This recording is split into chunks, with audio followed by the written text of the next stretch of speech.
What's up, ladies and gentlemen? Welcome to your Aussie Games News Blast for November 11, 2017. D1 DLC favourite Assault Android Cactus made its long-awaited Xbox debut on 7 November 2017. Developed by Witchbeam in Brisbane, Assault Android Cactus was originally released on Steam in 2015 and PS4 in 2016, and now finally makes its way to the Xbox. AAC has a very special place in our hearts, as it's one of the first Aussie-made games the D1 crew played as a whole, and is largely responsible for the passion we have for the local industry. AAC is a top-down bullet hell with a variety of characters and mechanics. It's exhilarating to watch and delightfully stressful to play, only made more so with the option of local co-op of up to 4 players. Of the Steam release, digitally downloaded said it was utterly intoxicating, giving it a 9 out of 10, and it remains one of our highest reviewed games at 4.5 out of 5. Assault Android Cactus is just under $20 on Xbox and is available right now, and of course it remains available on both PlayStation 4 and PC.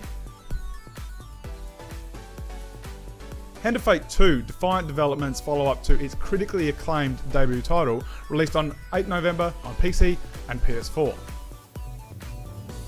I have returned, and together we will craft you into the tool of my vengeance. Hand of Fate 2 is a hybrid action RPG and deck building game consisting of 2 unique phases. PC Gamer praised the game's ability to address the original's flaws while maintaining the tabletop feel, specifically mentioning the improved combat, while Rock Paper Shotgun called it bigger, better in almost every respect. As for us, we found the deck building particularly compelling and scored it 4 out of 5.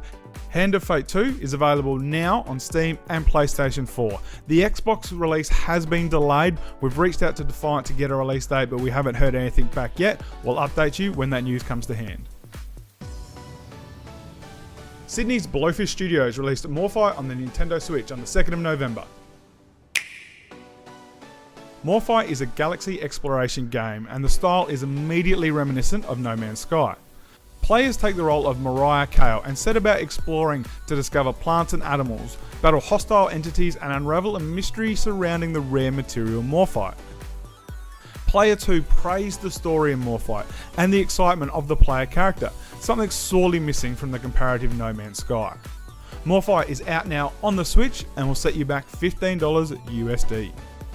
Adelaide developed Bloody Quest, a tabletop RPG, entered its long-awaited open beta. Bloody Quest is a tabletop RPG focused on fast and fluid mechanics and gameplay. We were lucky enough to play an early version and love the game, even if Ado was a bit of a knob.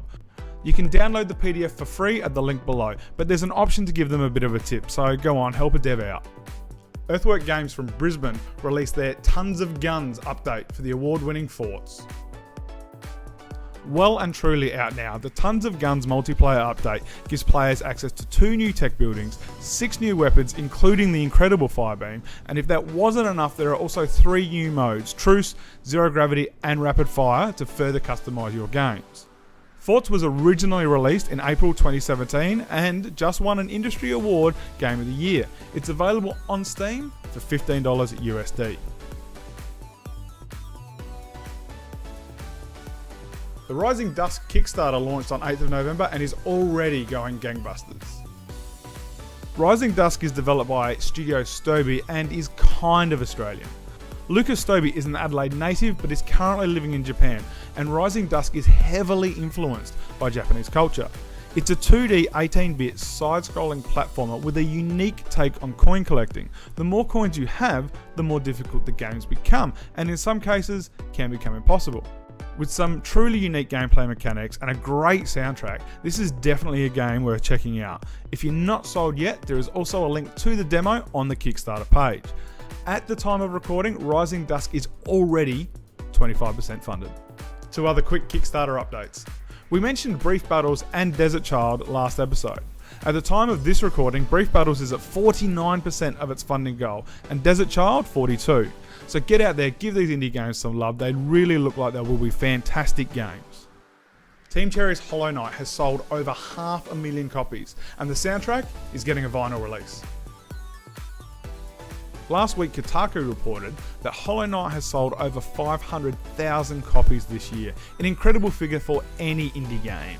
It comes as no real surprise. It remains one of the top 10 highest rating games on OpenCritic and continues to release outstanding free content. In more Hollow Knight news, the soundtrack is getting a physical release. Available on vinyl in 2018 through Ghost Ramp and composed by the incredibly talented Christopher Larkin, who is also responsible for the outstanding Expand soundtrack. The soundtrack is available for pre-order now. If the soundtrack itself wasn't enough, the cover art is worth the price of admission. It looks fantastic. And that's it, folks. That's all the Aussie news we've got for you this fortnight. If we've missed anything, or if you know of any upcoming news that we should be telling people about, please get in touch. You can tweet me directly at D1DLCBrad. Otherwise, you can contact any part of the crew at contact@d1dlc.com.